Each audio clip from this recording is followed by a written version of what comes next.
tonight on CBC Vancouver News. The nurses are changing patients and exposing their genitals as the general public are walking by because they don't have privacy walls. It's bursting at the seams.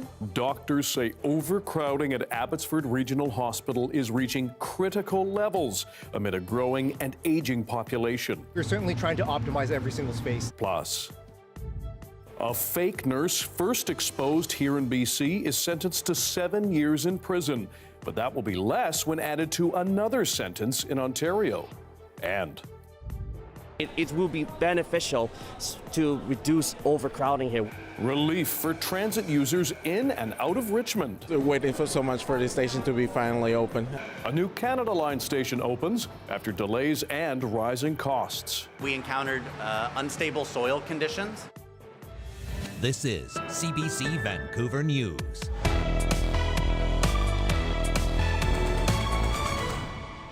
Hello, I'm Dan Burritt. Thanks for joining us. Almost no privacy, let alone any room. Doctors at Abbotsford Regional Hospital say overcrowding has hit critical levels in some departments. And as Benit Brach explains, they're pleading for relief. Our hospital is just in crisis. It is bursting at the seams. Inside the Abbotsford Regional Hospital, doctors are sounding the alarm. In one ward, The nurses are changing patients and exposing their genitals as the general public are walking by because they don't have privacy walls. doctors say the worst congestion is in the ER and other medical wards where patients need complex care. So what is going on? Would you say this is compromising the dignity of patients? You know, we're certainly trying to optimize every single space.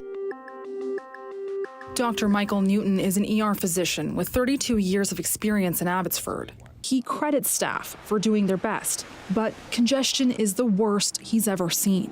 Patients crowded into a small cubicle with no privacy, patients having no option but to use a commode or to go to the bathroom in front of other patients. My number one stressor right now is seeing patients that are being cared for in areas that were never designed for inpatient care, out of necessity. Data from the Ministry of Health shows the largest hospital in BC's Fraser Valley has been operating at 128.4% capacity for 2023-2024. And that's more than any neighboring hospital, all of which are over capacity. Thank you so much. Dr. David Liu is the medical director for the hospital. Would you say the concerns that your colleagues have talked to me about are valid? Yeah, you know, I'm not discounting those concerns. They are valid concerns, and certainly we have significant demands as a result of many complex issues. So there's certainly legitimate concerns. One of the biggest issues that doctors note in this hospital is just how long patients are spending in the ER after they are admitted. Data from the Canadian Institute for Health Information found that 90% of admitted patients this year spend up to 114.9 hours in the ER, almost 5 days, which jumped from 87.2 hours in 2019. Now, doctors say these long stays in the ER are particularly hard on the elderly. If they're not confused when they come in, they certainly end up confused often after a few days because of the environment that they're in. And we know that patients that develop delirium often end up with a prolonged hospital stay or a poor outcome. Fraser Health says there has been an ER expansion in Abbotsford, but doctors say that expansion hasn't solved the problem. Patients have to go somewhere. We can't send people home when they're needing hospitalizations. Dr. Susan Cooper has worked in the hospital for almost 15 years. She says over the last year, up to 100 patients at a time are being left in stretchers in the emergency and medical wards. Never would I've ever expected that it would come down to this. Dr. Cooper says one of the busiest medical wards often has up to 15 patients in the hallway since May. as there's no electrical outlets in the hallways and extension cords are coming out into the hallway, we don't have the equipment, like we're using portable oxygen tanks. I know the work environment is quite challenging with the increased demand in terms of the patients, the number of patients that are presenting to hospital, and certainly the increased rates of hospitalization that we're seeing. We're trying to make do with every single space that's available to us. Fraser Health says when patient volumes are exceptionally high, it may use alternate care spaces, such as hallways, vacant surgical day beds, and outpatient areas to help meet that demand. Those that have life-threatening disease, we need to find capacity for those, and those will get priority. And unfortunately, it means putting some patients in the hallway. Doctors say there's not enough beds or physical space in the hospital to keep up with a growing and aging population in BC's Fraser Valley. I think our hospital is unique in that the crisis is so much more pronounced and so much more visible in every way that it's hard to ignore. Fraser Health says in total there are 275 acute care beds. 28 have been added since 2016. But the hospital is dealing with an average of 347 patients in acute care beds at any given time. And the province says another big reason for high occupancy is patients who no longer require hospital services but are waiting to be admitted to another care facility or need more support after they are discharged. There's also continuing staffing challenges. Fraser Health says it is taking action. A $30 million investment in the hospital and the addition of 236 full-time staff. Plus, a new long-term care facility will add 91 new beds, which will free up more acute care capacity. It's also looking at more expansion strategies. And we're certainly trying to build capacity, and we're certainly trying to improve the work environment for the physicians and the staff at hand, and in particular the patients. Doctors say they still have pride in the hospital and their colleagues and want to see their concerns taken seriously faster. How do you stop squeezing us for any more? Because you can't squeeze more than 130%. People in Fraser East are suffering. A call to put patients first in a complicated crisis that isn't slowing down. Benit Breach reporting. A woman who repeatedly impersonated a nurse performing procedures on unsuspecting patients in 4 provinces has now been sentenced to prison time in BC. Karen Larson has more on the decision. It's a conclusion to what has been a crazy and unfolding story over the past 2 years. Brigitte Clareau was first exposed as a fake nurse here in BC after working a full year at BC Women's Hospital, where the complaints about her unprofessionalism and poor bedside manner had piled up. Clareau stole the identity of a real nurse and her nursing identification number and submitted those along with forged qualifications to get the job. Turns out she also did the same thing at a Surrey dental clinic and at a private surgical clinic in Victoria. And that's not all. Clareau started committing these crimes in BC in 2019 while on parole from serving a 5-year prison sentence in Alberta for nurse impersonation in that province. When BC officials finally caught on, it was too late. She had already moved to Ontario, where she used the same scheme to apply for and get jobs at 2 Ottawa medical clinics. In fact, for this sentencing, she had to travel from Ontario, where she's currently serving a 7-year jail term there for nurse impersonation. And although she was sentenced to 7 years here in BC, part of that is to be served concurrently with what's happening in Ontario. The total effect is that Clareau will only have to serve an additional 3 or 4 years in jail. Karen Larson, CBC News, Vancouver. Experts are warning BC needs to do a better job mitigating the risks of deadly landslides. The calls come after a debris flow killed a Lions Bay resident and left another missing. John Hernandez has that story. Nearly 1 week after a debris flow tore a Lions Bay home off its foundation, there's no official cause. But experienced observers say it's likely heavy winds knocked down trees and disturbed uphill soil. It was the trigger that got this flow going. John Clegg has been researching landslides in the Lower Mainland for decades. He says the Lions Bay debris flow, along with the Coquitlam landslide that killed a woman in October, should be considered major wake-up calls. Municipalities, with the support of the provincial government, need to re-examine the building stock in areas where we have these conditions. Many homes throughout the Lower Mainland are at the bottom of steep slopes. Clegg says advanced laser imaging or LiDAR can be utilized to provide a comprehensive picture of slopes and help determine which homes might be particularly vulnerable. But if it's a really high-risk situation, you can sometimes put in barriers, redirect the channel above the house away from the path a debris flow would take.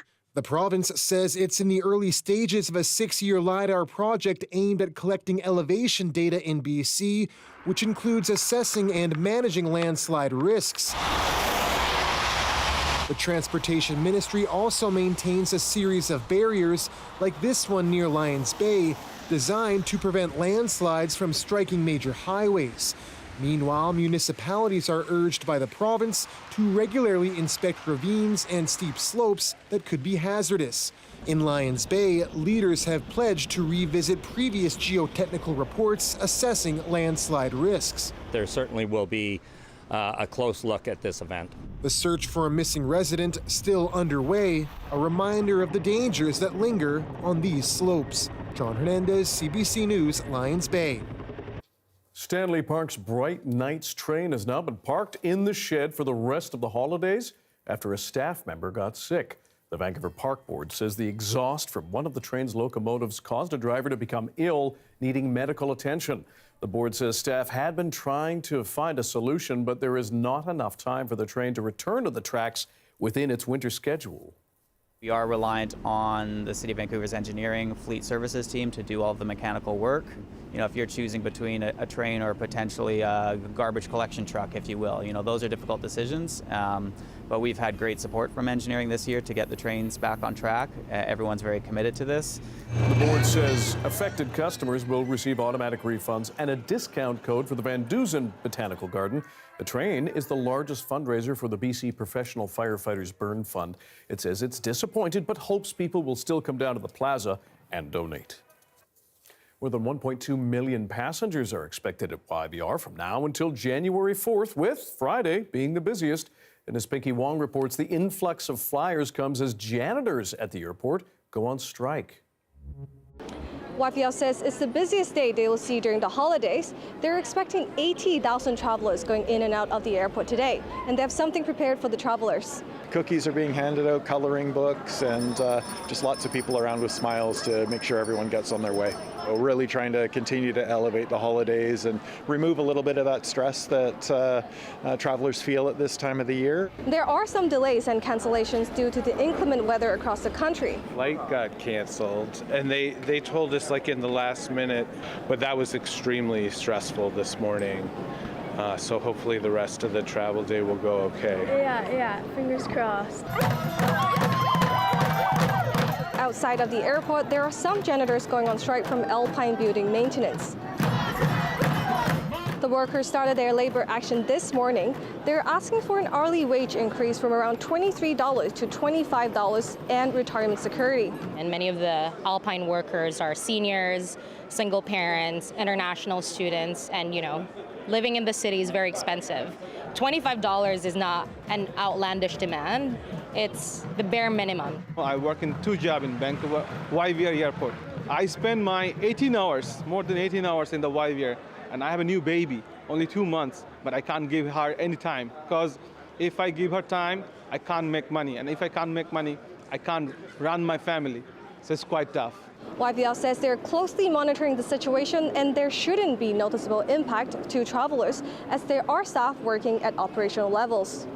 Pinky Wong, CBC News, Richmond.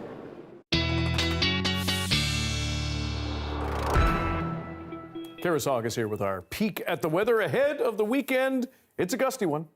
It is, yeah, more wind coming at the BC coast, and it's going to be mostly affecting northern Vancouver Island, the central coast, and the north coast tonight into tomorrow. But we're also keeping an eye on a low pressure system that's expected to roll in on Tuesday, which is Christmas Eve. I'll have more details on that a little later in the show.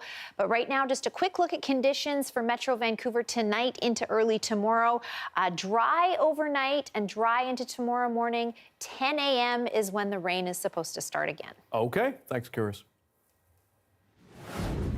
A new Canada Line station is now open in Richmond. After the break, why the Capstan was so delayed. We'll tell you after this.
It is a day commuters in and out of Richmond have been waiting for some time. The new Capstan Canada Line station has finally opened its doors and turnstiles. As Michelle Morton reports, it comes 2 years after it was set to be open, with delays driving up costs. 3, 2, 1, Commuters have been been waiting more than 10 years to step off the Capstan station platform and onto the Canada Line. As of Friday, it's now the link between Aberdeen and Bridgeport stations. It's going to be a really big help on the daily commute here, especially during peak hours here. I used to live around here, and it took so long that I moved in the meantime. Very close. Yes, near, it's the convenient. Planning for this station first began in 2012, 3 years after the Canada Line opened. Crews broke ground in 2019, and the stop was projected to open in 2022, and then again in 2023. TransLink says in the past 2 years, it hit some roadblocks. For us at this location, we encountered unstable soil conditions. Also, if you look around, there's a lot of development going on in this area, as you just heard about. And that created some changing site conditions for us. And he says those delays and upgrades also pushed the cost up around $10 million to $62 million in total, split between the Transit Authority, Richmond, and developers who donated. You know, this is one of many projects that we started during COVID. And so this project was not immune to a lot of the same challenges capital projects started during COVID encountered. Now, TransLink says around 37,000 commuters are expected to go through this hub each weekday, and to help reduce overcrowding, it's going to start increasing capacity during peak times. Michelle Morton, CBC News, Richmond. Now, as 2024 starts to wind down, there's a lot of year-end information to look over, especially real estate data in BC. As Rob Easton reports, experts say 2025 may be a more balanced year. In short, with real estate listings meeting demand, mortgage rates still coming down, the BC Real Estate Association says 2025 is looking like a more calm year. So what's that look like? The main data point is the sales to active listings ratio. It's been in what they call a balanced market for more than a year. That's essentially where enough homes for sale match the number of people looking to buy. And experts say it means prices should stay pretty flat as long as nothing unexpected happens. Our most likely scenario is a pretty boring year of average sales, average kind of long-run price growth.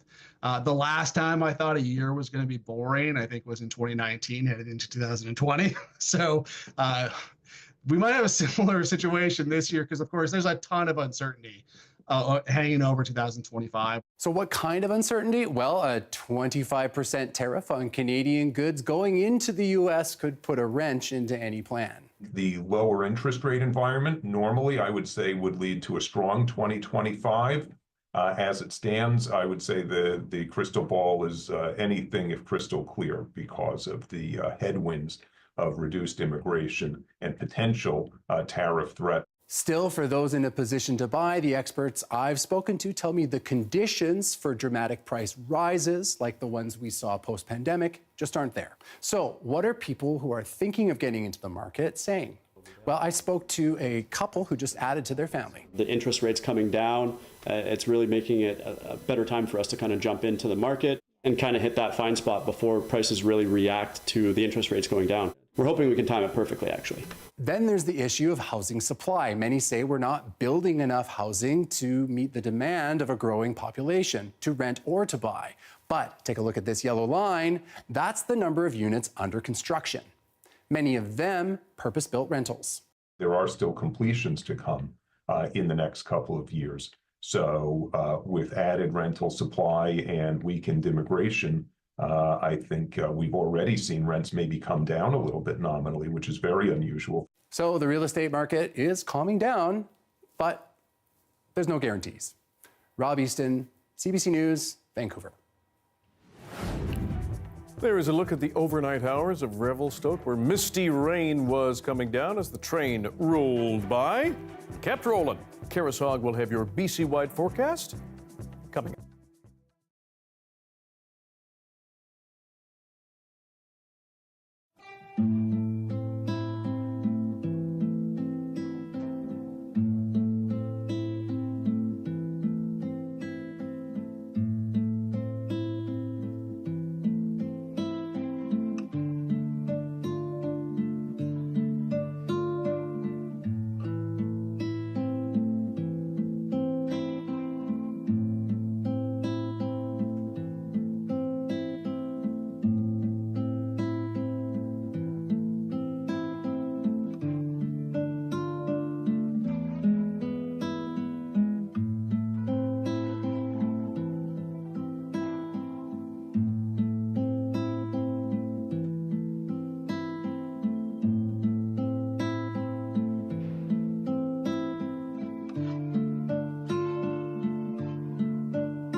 With just 5 days until Christmas, you can expect to see some last-minute shoppers out on our streets. But while the federal government hoped its temporary GST holiday would help boost sales, our own Belle Puri found out the move has left some shoppers and merchants confused. The season to give is the season to spend, so a break on taxes seems like a good idea. I don't know how much I've saved, to be honest, but they keep telling us at stores that there's no GST. I've got 3 kids and, Christmas presents, groceries right now, everything's expensive. So, yeah, I think it's great. Some merchants think otherwise. It proved to be a little bit more difficult than we thought. A lot more work for the receivers, for the staff, just to change all the prices. For more than a week now, Canadians have been able to save the GST on things like children's toys, diapers, beer and wine, and restaurant meals. Anecdotally, we've heard from a couple of customers that that's why they came, but it wasn't a big mad rush through the door as a result of it. But the long list of what's excluded from the 2-month GST holiday is confusing for some. I am trying not to charge the tax for the items that I know for sure aren't taxable right now, but honestly, I'm just winging it and hoping I'm doing the right thing. It's possible that news of the coming discount made shoppers delay purchases. It seems that the GST holiday may have actually had an impact on spending in some areas. So I can say that I looked at card spending for toys, hobbies, and games. And actually, after the 21st, when the GST holiday was announced, we saw a notable pullback. The GST holiday, how's that working out for you? Hasn't made a difference at all. As far as I can tell, it hasn't made a difference. No. Yeah. How's it working for you? Wouldn't have a clue, because everything that we want to buy, the GST's on it. The overall impact of the tax break won't be measured in detail until next month. But some merchants say it's a gift they're ready to return. Maybe it's safest to say, would we like it to happen again? Probably not. Belle Puri, CBC News, Vancouver. A chaotic week in Ottawa closed out with a new cabinet and a looming threat of a non-confidence vote. NDP leader Jagmeet Singh says his party will now vote to bring down the Liberals once Parliament resumes. This as 8 new faces join Justin Trudeau's front benches. Ashley Burke has more on the shuffle and calls for the Prime Minister to resign. He's left you alone in the cold. Where is he? The Prime Minister missing in action, leaving his newly minted ministers to do the talking.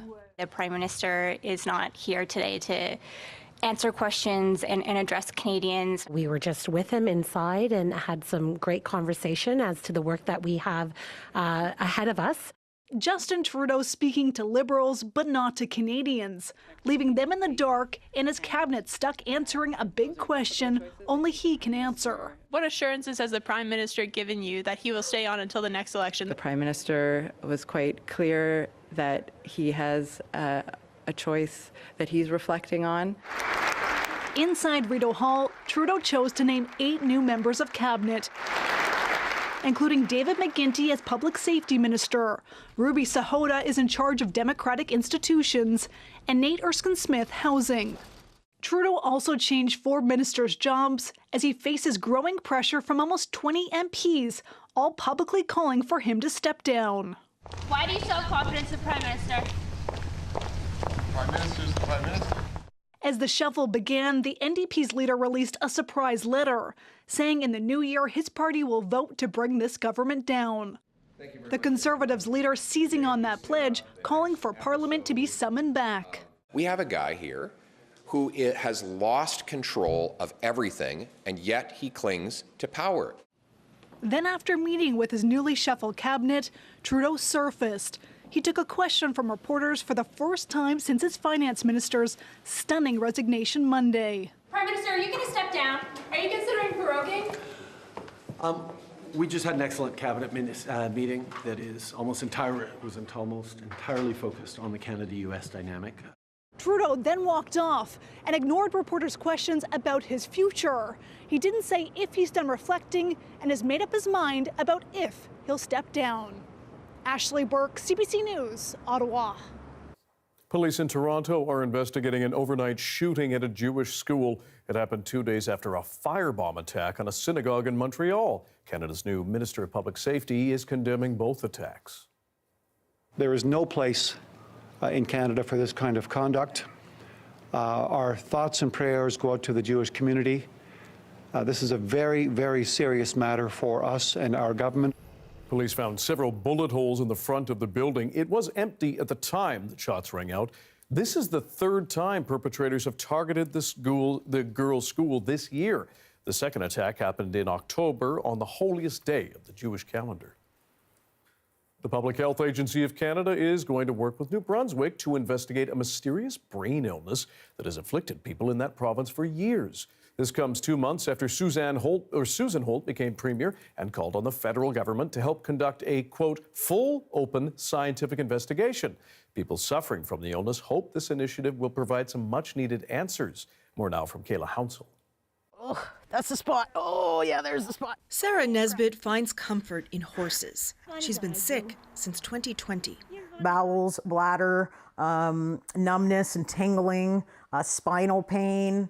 She says she's encouraged New Brunswick's new premier has met with the Prime Minister.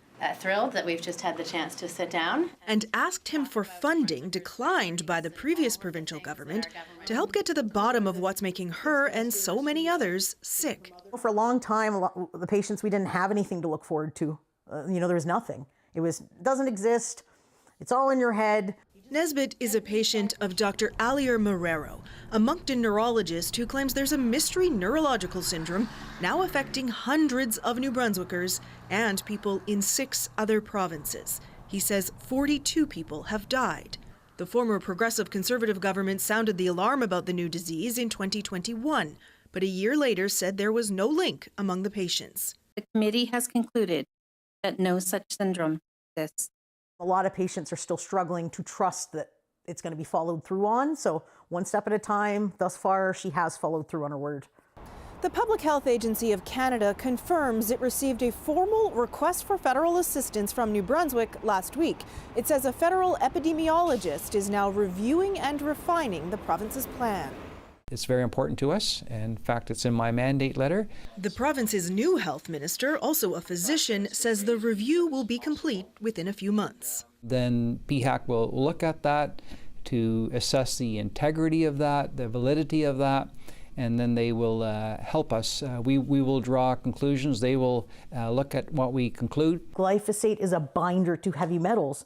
Nesbitt is convinced the cause of what's making people sick is environmental, but says the promise of new research is giving her hope. I'm hoping it saves lives. That's what I'm hoping. Come on, Shuggy.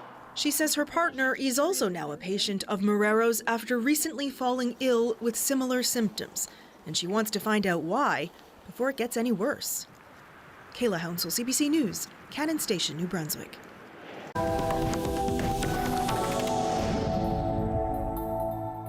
A car rammed into crowds at a Christmas market in Germany earlier in the day. At least 2 people have been killed and dozens more hurt.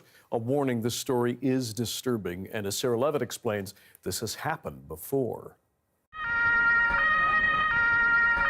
Chaos in Magdeburg just days before Christmas. A busy and festive holiday market in the small German city near Berlin turned into a scene of horror. This freeze-frame image taken from CCTV footage shows the moment authorities say a man plowed his car into the bustling crowd at high speed. Stay still, don't move, police shout, moments before taking the suspected driver into custody. This is a terrible tragedy, German State Premier Rainer Haseloff says. He notes all signs point to this being an attack by a lone perpetrator. At least one of those killed here, a small child. The driver, he says, is a 50-year-old man from Saudi Arabia, a doctor with a practice in a nearby town who's been living legally in Germany since 2006. The motive behind the attack unclear, the suspect not previously known to German authorities. Magdeburg's hospitals were overwhelmed by the sheer number of injured, at least 60 people, exceeding their capacity. Some victims had to be flown to a neighboring town. This attack, eerily reminiscent of one 8 years ago in Berlin. There, a man drove a truck into the crowd at a Christmas market, killing 13 and injuring 55 others. In Magdeburg, tents shield what's inside from public view. The market now cordoned off and empty, strewn with objects dropped as people scrambled to get away. Family members left frantically trying to find their loved ones. A joyful time of year turned sorrowful instead. Sarah Levitt, CBC News, London. Just hours before the deadline for a U.S. government shutdown, Congress passed a last-ditch funding bill, capping days of dysfunction spurred on by the world's richest man, Elon Musk. As Chris Reyes explains, his blessing seemed to help keep the government open. The bill is passed, and without objection, the motion to reconsider is laid on the table. With that strike of the gavel, U.S. government workers can head into the holidays secure their paychecks will keep coming for now. This is a very important piece of legislation. It funds the government, of course, until March of 2025. That was a big priority for us. It's a surprise victory for Speaker Mike Johnson, who's been walking on a tightrope all week after a funding bill he negotiated was attacked by Elon Musk with a threat to fund campaigns against lawmakers who supported it. Then another bill, heavily influenced by Musk and Donald Trump, failed to pass on Thursday. In it, a key demand from the president-elect to suspend the debt ceiling, which would have allowed him to more easily pass his tax cut agenda. Johnson removed that from the new bill, rallying Democrats and pushing away some Republicans. I assume that many Republicans in the House voted against it tonight because it didn't include the greasing of the wheels in the way that Trump wanted to pass that tax cut next year for the very, very rich. The revised bill is a pared-down version of the one that failed, focusing mostly on disaster relief and aid for farmers. This was a necessary step to bridge the gap, to put us into that moment where we can put our fingerprints on the final decisions on spending for 2025. Musk, whose new role is to cut government waste, reacted positively on his platform X. The speaker did a good job here given the circumstances, he wrote. It went from a bill that weighed pounds to a bill that weighed ounces. From the Democrats, a signal to challenge the incoming Trump administration on programs like cancer research funding that got cut out of the bill. There are still things to be worked on, and we look forward to that fight in the new year. Happy holidays. CBC's Chris Reyes reporting. He's got just one night to deliver, just a few presents around the globe. Coming up, we break down the science of Santa Claus, from the deliveries to the presents to the cookies. You'll want to see this.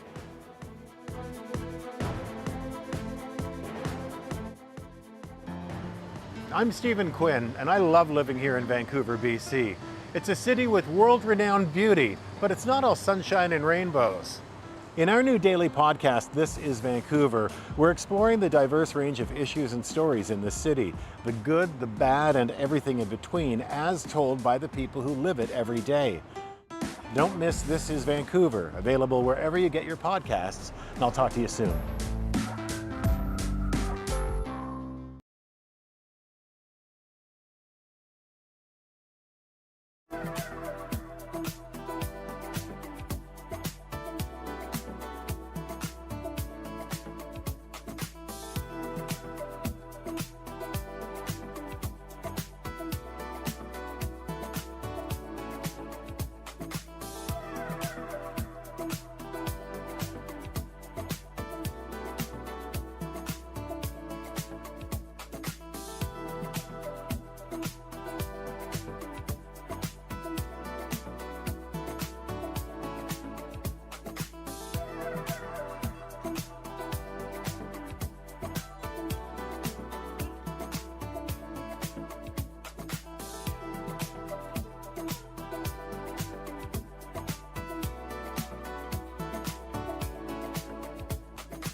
Hey, I'm Rohith Joseph. Vibin' is the new show all about discovering great new songs and fresh artists from across BC and beyond.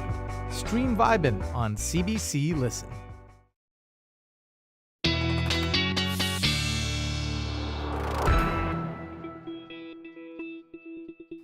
Kara's Hogg here with our BC-wide weather forecast, and you've got that windy thing going on ahead of the weekend. Yes, that is correct, Dan. It is very windy. There have been 3 distinct impactful windstorms hitting BC in the last 41 days, and the wind is just continuing. So that's essentially what we're looking at here. And you can see it's mostly going to affect Vancouver Island, the Central Coast, and the North Coast. Now, Tofino could see gusts of 70 kilometers an hour.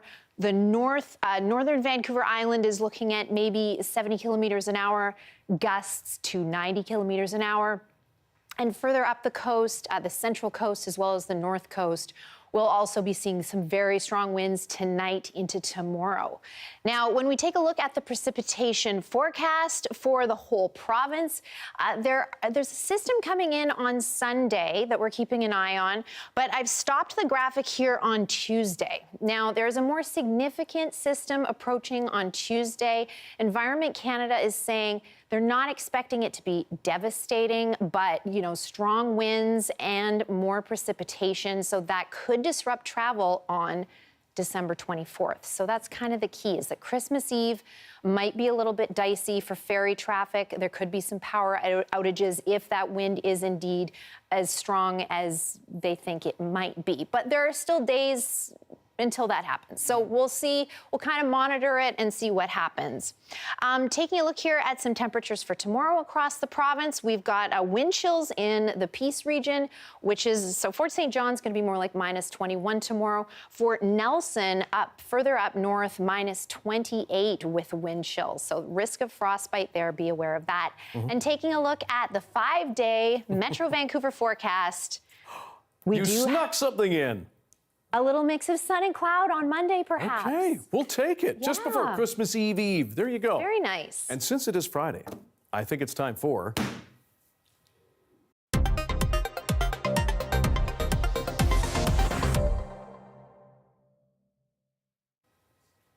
It's Fun Fact Friday, and Darius Madavi has left us a Christmas gift. A gift indeed, both sciencey and magical. Good old Santa Claus will be busy delivering gifts and bringing cheer to people around the world. But how does Kris Kringle's magic actually work? It's that time of year again. Santa is getting ready to make his big trip around the world. Now, for most people, St. Nick is a symbol of kindness and good tidings, the bringer of presents and cheer. But since I was a kid, the thing Santa brought me most was questions. Most importantly, how exactly does he do it? How fast does he travel? How heavy are all those presents? How many cookies can one man eat? These are not easy questions. So we got in touch with Don Lincoln, one of the world's leading physicists. And together, we're going to get you answers. Question 1, how fast is Santa's sleigh? This is the question that has been bugging me ever since I got my very first present from Santa. I mean, if I want to visit my aunt across Canada, it would take me over 6 hours just to fly there. So how could Santa possibly get all the way around the world in one night? Well, the first thing to remember is that it's not night everywhere at the same time. Santa can be delivering presents in Australia while Canadians are just waking up on Christmas Eve. That means Santa actually has a full day and a half to deliver presents, which helps a lot. But still, he has to travel very fast. If he spends more than 1,000th of a second in any one house, that uses up his time budget. So Santa cannot dwell. He doesn't fart around. He does his business and he gets on to the next house. Don also says Santa will have to travel somewhere between 200 and 1,000 kilometers every second. In other words, crazy fast. If you look at the speed of a meteor is traveling at, say, 10 to 70 kilometers per second. So in order for Santa to do this, he's going to be having to travel faster than a meteor. Now, think about what happens when a meteor hits Earth's atmosphere. Whoosh! As you can imagine, Santa would like to avoid that. Luckily, Dawn has an idea for how Santa avoids burning up. That whole nose Rudolph's getting red, it's just because it's so hot.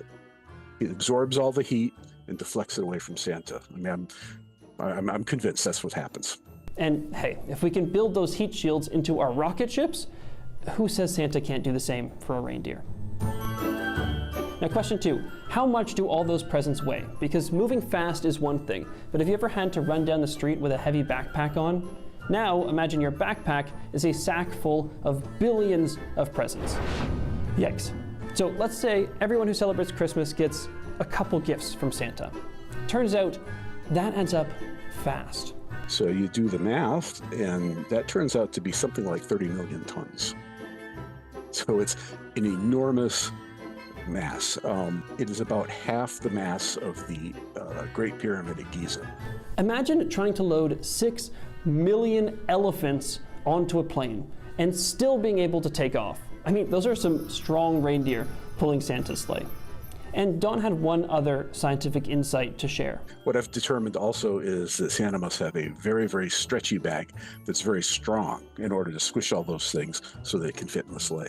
Now, of course, as Santa travels around the world, he's dropping off presents. So the sleigh should be getting lighter. But then again, thanks to another Christmas tradition, Santa himself is getting heavier. Which is question 3. How does Santa eat so much? Now, it's no question that Santa is very generous. But as a thank you, we do give him something back, some delicious milk and cookies.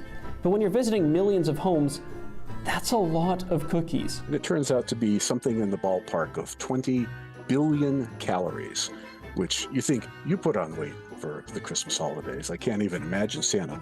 That turns out to be equivalent to about the 43,000 full tanks of gas. Incredible amount of energy.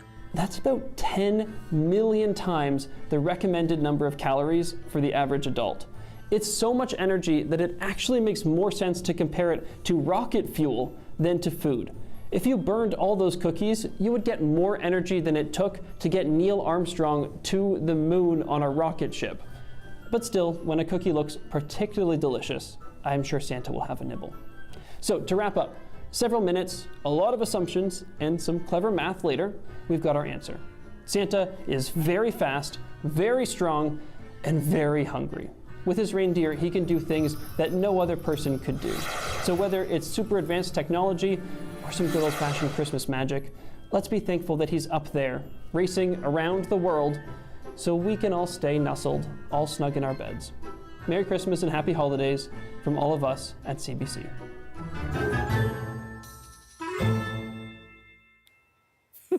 I'm so impressed. That was amazing, Darius. Yes. I'm so impressed that Santa can eat that much, but I feel like he needs that caloric intake to get through the day and a half of all of that work. So, good on the, I feel jolly maybe old I'm guy. going to throw in an extra cookie just because. He doesn't fart around. No, he doesn't. Or does he? The holidays can be hard to manage with the high cost of living, so some are getting creative. After the break, we'll take a look at how people are getting thrifty this season.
Hi, I'm Amy Bell, and here's what's in your CBC Vancouver inbox.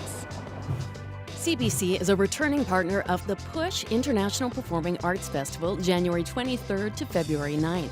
The festival features presentations of groundbreaking contemporary works of theater, dance, music, and multimedia. And ring in the new year with CBC. Watch a special live broadcast on New Year's Eve on CBC Gem, CBC TV, and the CBC News BC streaming channel.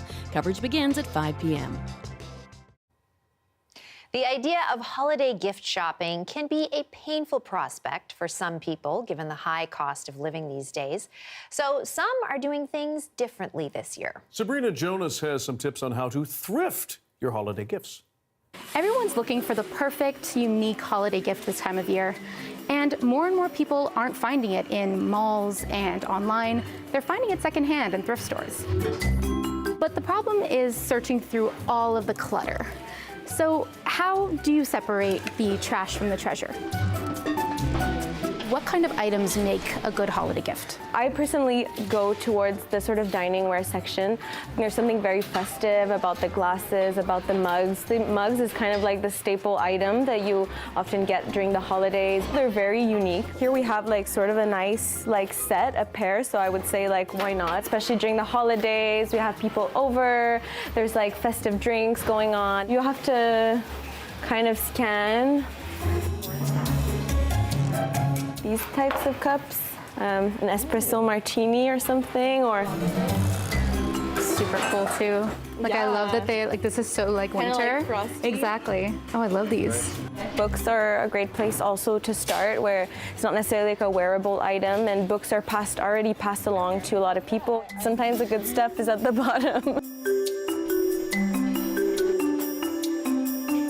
Do you go in thinking of what you want to buy someone, or you kind of just let inspiration take you? If I do have a goal, it is very wide in the sense that maybe I know the item I want to go get, but I'm not too stuck on the shape or the form.